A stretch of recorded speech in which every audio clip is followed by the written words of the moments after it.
नमस्कार दोस्तों, मैं हूं डॉक्टर अमित माहेश्वरी और आप सभी का स्वागत करता हूं आज की एक बहुत वैल्यूएबल इंफॉर्मेटिव वीडियो में। आपने थंबनेल तो पढ़ ही लिया होगा, 5 साल काम और जीवन भर आराम। अब प्रश्न यहां पर यह उठता है कि अरे माहेश्वरी जी, 5 साल काम और जीवन भर आराम, तो आप ऐसा क्यों नहीं कर लेते? दोस्तों, हर व्यक्ति के जीवन का उद्देश्य अलग होता है और फाइनेंशियल फ्रीडम की बात करूं तो मैं 10 साल पहले ही अचीव कर चुका था। आज अगर मैं आने वाले समय में काम ना भी करूं तो मेरे पास बहुत अच्छा सेटअप ऑफ अर्निंग है जहां से मैं फाइनेंशियली फ्री हो चुका हूं और मुझे काम करने की ज़रूरत नहीं है। लेकिन हर व्यक्ति के जीवन में कुछ उद्देश्य होते हैं। वो अपने पैशन के लिए काम करता है, अपने प्रोफेशन के लिए काम करता है, अपने सेल्फ सेटिस्फैक्शन के लिए काम करता है। लेकिन फिर भी आज हम इसी विषय पर बात करने वाले हैं कि 5 साल काम और जीवन भर आराम। This video is powered by Metas lifestyle, India's leading manufacturer of stainless steel, modular kitchen, bathroom vanity, wardrobes and steel interior, franchisee showroom pan India. आइए इस बात को समझने से पहले हमें समझ लें कि पैसे कमाने से आज़ादी हमें कैसे मिले। मतलब हम अपनी लाइफ में ऐसा क्या काम करें कि हमें पैसा कमाने से आज़ादी मिल जाए। कहते हैं ना कि अगर आपके पास भरपूर पैसा और आपका पैसा भी आपके लिए पैसा कमा रहा हो तो आपको पैसा कमाने के लिए काम करने की ज़रूरत नहीं है। बहुत सारे लोग ऐसे हैं जिनको पैसा कमाने के लिए काम करने की ज़रूरत नहीं है, उनका पैसा ही उनके लिए पैसा कमा रहा है। जैसे बहुत सारे लोगों को आपने देखा होगा, बहुत प्रॉपर्टी उनके पास है और उनकी बेशुमार प्रॉपर्टी रेंट पर उठी हुई है। हर महीने सीधा सीधा रेंट आ जाता है, तो वो पैसिव इनकम का एक पार्ट है। दोस्तों, हर व्यक्ति के जीवन में लेकिन ऐसा नहीं है कि उसके पास अपार धन संपत्ति है, अपार पैसा उसके पास है, अपार प्रॉपर्टी उसके पास है। तो हमें करना क्या है? फाइनेंशियल फ्रीडम अचीव करने के लिए ना कुछ बहुत बेसिक स्टेप्स हैं। कहते हैं कि जीवन में हर व्यक्ति को वो नहीं मिलता जो वो चाहता है। हर व्यक्ति को केवल उतना ही मिलता है जितना वो डिजर्व करता है। मतलब जितना एक व्यक्ति की काबिलियत है, जितनी उसकी औकात है, कड़ा वर्ड बोलूँ तो औकात है, या जितनी उसकी कार्य करने की क्षमता है उतनी उसकी अर्जन करने की क्षमता है, यदि कुछ अपवाद छोड़ दिए जाएं। अपवाद में क्यों कह रहा हूँ कि आपका जन्म ही धीरूभाई अंबानी के घर में हुआ है तो वो एक अपवाद है। चाहे आप काबिल हैं या नहीं है, आपके पास पैसा आने वाला है।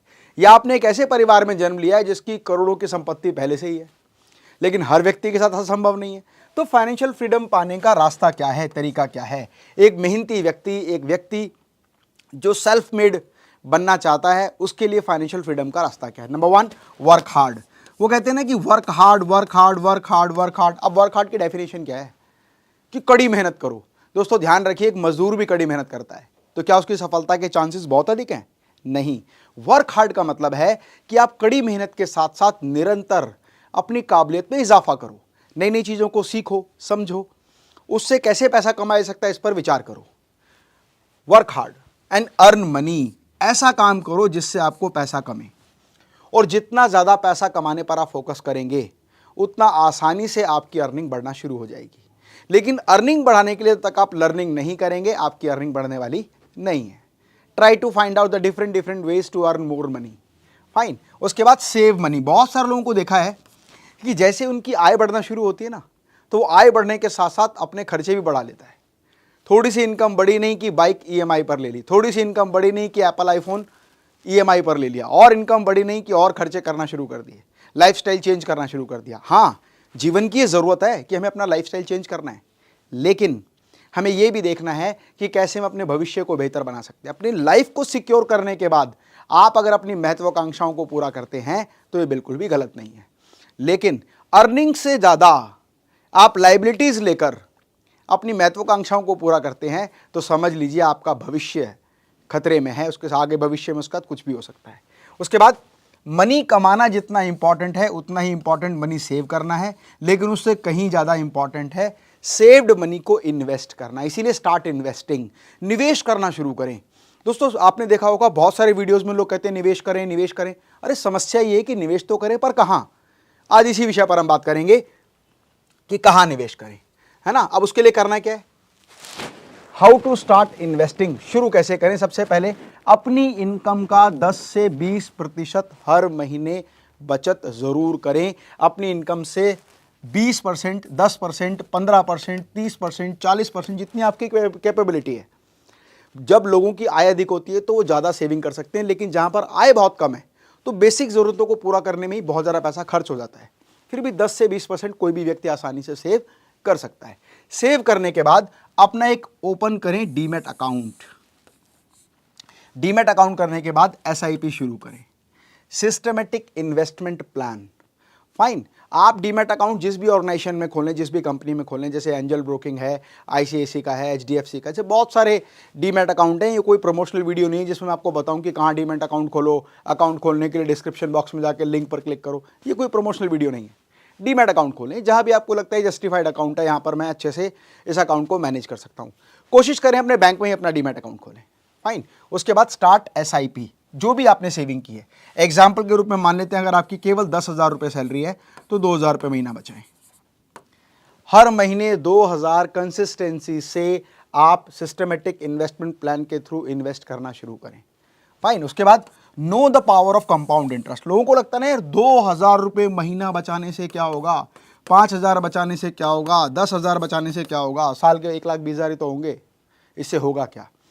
उसके लिए ज़रूरत है पावर ऑफ कंपाउंड इंटरेस्ट को समझने की। दोस्तों, इस बात को मैं एक एग्जाम्पल के रूप में आपको बता सकता हूँ। दो दोस्त हैं, एक जय और एक विजय। दोनों ही अच्छी अर्निंग करते हैं, समान अर्निंग करते हैं, और मान लेते हैं कि दोनों की अर्निंग है 25,000 रुपये पर मंथ, जय की भी और विजय की भी, और दोनों ही 20% सेव करते हैं। मतलब 5,000 जय सेव करता है, 5,000 ही विजय सेव करता है। लेकिन जय कहीं भी अपने पैसे को इन्वेस्ट नहीं करता। वो जो भी बचत करता है अपने पास बचा के रख लेता है, संभाल के रख लेता है, संजो के रख लेता है, ये सोच के कि मेरा पैसा मुझसे बेहतर कौन अच्छे से संभाल सकता है। ना तो बैंक, ना एसआईपी, ना कहीं और किसी तरह का निवेश। अपने पैसे को संजो के अपने पास रखता है, कहीं भी इन्वेस्ट नहीं करता, लेकिन नियमित 5,000 रुपये महीने बचाता है। जो विजय है वो भी 5,000 रुपये महीने बचाता है, लेकिन वो एसआईपी करता है या शेयर में या म्यूचुअल फंड में, जहां भी उसको लगता है कि भाई ये अच्छी अपॉर्चुनिटी यहाँ इन्वेस्ट किया जा सकता है। छोटा सा अमाउंट, सिर्फ 5,000 रुपये महीने वो इन्वेस्ट करता है। तो आइए देखते हैं पावर ऑफ कंपाउंड इंटरेस्ट क्या कहते हैं। कहते हैं ना कि अगर आप सही तरीके से इन्वेस्ट करें और शेयर मार्केट से मिलने वाला रिटर्न आसानी से 12 से 15% का आपको मिल जाता है पर एनम लॉन्ग टर्म में। प्रॉब्लम क्या है, बहुत सारे लोग जब इन्वेस्टिंग करते हैं तो जरा भी शेयर मार्केट में उसका प्राइस नीचे आता है तुरंत बेच देते हैं। यार घाटा हो रहा है, नुकसान हो रहा है, बेच दो। अगर थोड़ा सा भी प्राइस बढ़ता है तो कहते हैं फिर दोबारा बेच दो। मतलब खरीद बेच का जो खरीद फरोख्त का काम है ना, उस पर फोकस करते रहते हैं। लेकिन जो सही इन्वेस्टर होते हैं, स्मार्ट इन्वेस्टर होते हैं, वो लॉन्ग टर्म के लिए इन्वेस्ट करते हैं। तो चलिए, लॉन्ग टर्म के लिए इन्वेस्ट अगर आप करते हैं तो क्या प्रभाव होता है उस छोटे से अमाउंट का।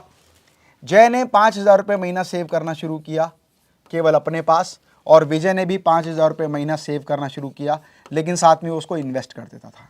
मैं मान लेता हूँ 12% का एनुअल ग्रोथ रिटर्न आपको मिलता है सिस्टमेटिक इन्वेस्टमेंट प्लान में। तो पहले साल जय के पास 60,000, विजय के पास इंटरेस्ट मिलाकर 63,412, मतलब 3,412 उसको इंटरेस्ट मिल गया एक साल में।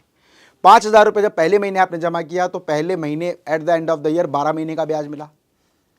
फाइन, फिर सेकेंड ईयर अगर देखें तो उसका 1,20,000 रुपये हो गया, लेकिन इसका हो गया 1,34,867 रुपये, मतलब 14,867 रुपये उसको ब्याज मिल गया, ग्रोथ मिल गई। क्यों? क्योंकि ये पावर ऑफ कंपाउंड इंटरेस्ट को जानता है।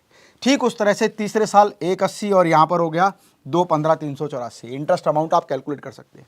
फ्रेंड्स, बहुत आसान है, आप गूगल पर सर्च कीजिए कंपाउंड इंटरेस्ट कैलकुलेटर, बिल्कुल सिंपल है, कंपाउंड इंटरेस्ट कैलकुलेटर, और वहाँ पर क्लिक कीजिए और जितने पैसे आप हर महीने सेव करना चाहते हैं उतना अमाउंट वहाँ फीड कर दीजिए। जैसे मंथली इन्वेस्टमेंट 5,000 रुपये, रेट ऑफ रिटर्न क्या आप एक्सपेक्ट करते हैं 12%।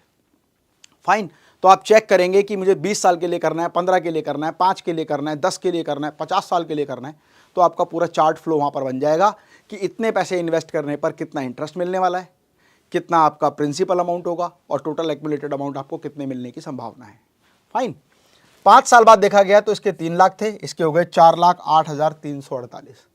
10 साल बाद इसके हो गए 6 लाख, लेकिन यहाँ पर हो गए 11,50,193। कहते हैं ना, power of compound interest long term में काम करती है। जितनी लंबी समय अवधि के लिए आप पैसा निवेश करेंगे उतना ज़्यादा कंपाउंड इंटरेस्ट आपको लाभ देने वाला है। यहाँ पर इंटरेस्ट ही देखेंगे ना तो 1,08,348 रुपये। फाइन, यही बात अगर हम 15 साल बाद देखेंगे तो यहाँ हो गया 9 लाख और यहाँ हो गया 24,97,000। यहाँ पर मैंने इंटरेस्ट जो आपको बताया था ये 5,50,000, यहाँ पर 15,97,900 रुपये इंटरेस्ट हो गया, लगभग उतना ही अमाउंट जितना आपने इन्वेस्ट किया है ना। और फिर देखिए 12 लाख, यहाँ पर हो गया 49 लाख, यहाँ हुआ 25 साल बाद हो गया 15 लाख और यहाँ पर हो गया 93 लाख।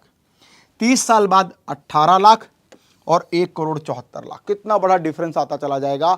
जैसे जैसे समय अवधि लंबी होती जाएगी उतना कंपाउंड इंटरेस्ट बढ़ता जाएगा।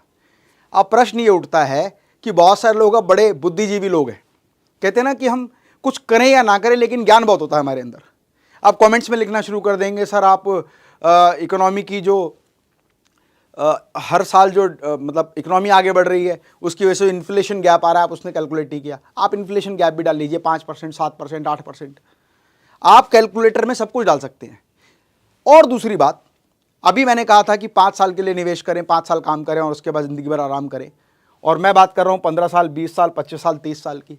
फ्रेंड, जितनी अर्ली एज में आप शुरू करेंगे, अगर मान लीजिए आज आप 15 वर्ष के हैं तो 30 साल बाद आप मेरी उम्र पर होंगे, 45 वर्ष की उम्र पर होंगे, है ना। अगर आज आप 20 साल के हैं तो 20 साल बाद आप 40 वर्ष की उम्र पर होंगे। जितनी जल्दी आप शुभारंभ करेंगे इन्वेस्टिंग का, उतना ज़्यादा आपको ग्रोथ रेशो मिलने वाला है। और दूसरी बात, अगर 15 साल की उम्र पर आप 5,000 रुपये महीना कमाते हैं तो क्या पूरी ज़िंदगी 5,000 रुपये महीने बचाते रहेंगे? नहीं ना, आपकी अर्निंग भी तो बढ़ेगी। तो मैंने ये कब कहा कि आप जब निवेश करें तो 5,000 ही करते रहें हर महीने अगले 30 साल तक। ये तो एक उदाहरण के रूप में है। आपके पास कैलकुलेटर है कि हर साल आप कितना % इन्वेस्टमेंट बढ़ाएंगे। पहले 1 साल तक आप केवल 5,000 रुपये महीने जमा करते थे, आपकी एफिशिएंसी हुई, आपकी सैलरी बढ़ी, आपकी इनकम बढ़ी, अब आप 8,000 रुपये महीने जमा करते हैं। हो सकता है कोई ऐसा समय भी आएगा जब 50,000 रुपये महीना आप सेविंग करते हो सकता है ऐसा समय भी आएगा जब 50 लाख रुपये महीना सेविंग करते हो। तो ये तो आपकी आय पर निर्भर करता है और आपकी आय निर्भर करती है आपकी योग्यता पर। दुनिया के सफल लोग अपनी योग्यता में निरंतर इजाफा करते हैं। वॉरेन बफेट ने कहा कि अगर मुझे दोबारा से अपनी लाइफ को शुरू करने का मौका मिले तो मैं SIP का सहारा लेके ही अपने पैसे को बढ़ाऊंगा और ज़्यादा से ज़्यादा बुक्स अध्ययन करने की स्पीड को बढ़ाऊंगा। The more you learn the more you earn. यह आपके ऊपर निर्भर करता है कि आप अपनी लाइफ में कैसा सोचते हैं। इसके अलावा सबसे इंपॉर्टेंट जो बात है कि चाहे आप कितनी भी नॉलेज ग्रैब कर लें, कितनी भी जानकारी इकट्ठा कर लें, जब तक आप उसका इंप्लीमेंट अपनी प्रैक्टिकल लाइफ में नहीं करेंगे आपको कोई रिजल्ट मिलने वाला नहीं है। चाहे 5 साल की बात करें, 10 साल की बात करें, 15 की करें या पूरे जीवन की बात करें, ज़रूरत है अपनी काबिलियत में इजाफा करने की, ज़रूरत है कंसिस्टेंसी से इन्वेस्ट करने की, ज़रूरत है अपनी इन्वेस्टमेंट को इनकम बढ़ने के अनुपात में सेम रूप से बढ़ाने की। मतलब 25,000 इनकम पे 5,000 अगर आप करते हैं और इनकम यदि 1 लाख हो जाए तो आपको 20,000 रुपये सेविंग करनी चाहिए। जब आप इस फार्मूले का इम्प्लीमेंटेशन अपनी लाइफ में करेंगे तो आप जल्दी अपने फाइनेंशियल गोल्स को अचीव करेंगे। मुझे ये बात 27 साल की उम्र पर समझ में आई थी, लेकिन मेरे बेटे को ये बात 18 साल की उम्र में समझ में आ गई। और बहुत सारे लोग ऐसे हैं जिसको जीवन के अंत तक भी ये समझ में नहीं आया कि लाइफ के साथ करना क्या है। फ्रेंड्स, मैं अपने अनुभव के माध्यम से अपनी लाइफ का एक्सपीरियंस आपसे शेयर करता हूं और मेरे बिजनेस टाइम से एक्स्ट्रा टाइम निकालकर आप लोगों को ट्रेनिंग वीडियोस बनाकर डिलीवर करता हूं।